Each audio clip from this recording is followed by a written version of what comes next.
The economy is getting worse by the day. I'm going to go through some statistics that have come out now. May have seen them. However, you will know that this is getting worse. I'm going to tie it all together. Take a look at this statistic. U.S. homeownership rate falls to the lowest since 1995.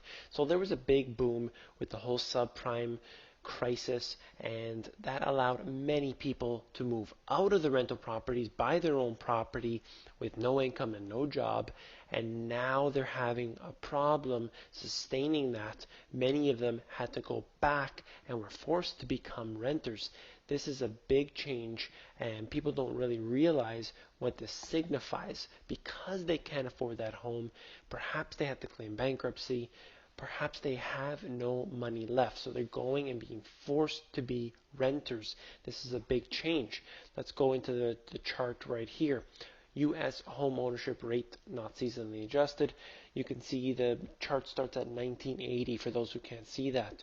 And basically, you can see for your own eyes the dramatic change. So in the 90s, really creating this big boom, and then deep decline that happened over the years.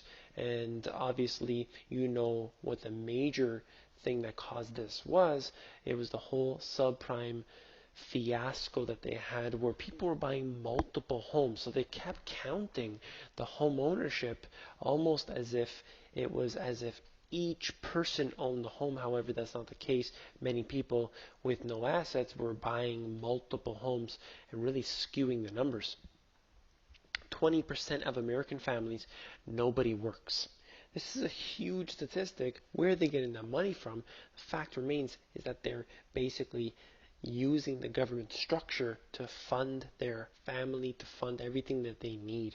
So they're probably on some sort of welfare, the social assistance, and basically probably on the food stamps and other things. So this is obviously a big issue for the future when this number continues to increase. Year over year, we're going to have this problem, and you're going to find people that are begging in the streets, and they will become violent. This happens in many countries.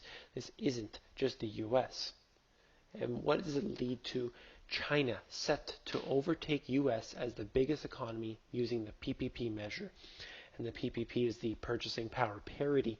So one by one, using any sort of statistic or metric, you're going to find that countries in the emerging markets, such as China, are going to overtake the US. Already China has overtaken the US in many different categories.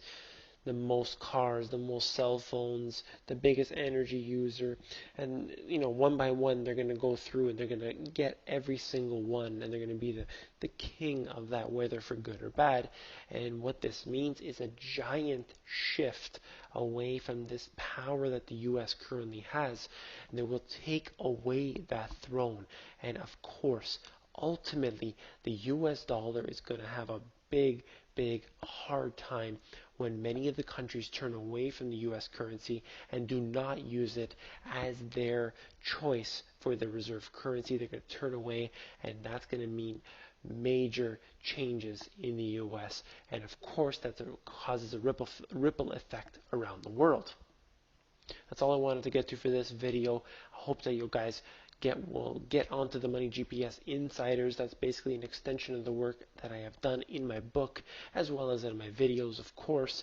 And to get onto that, you will go to themoneygps.com, scroll down to the bottom, and fill in your email address. I really hope you guys will get on there to join the others.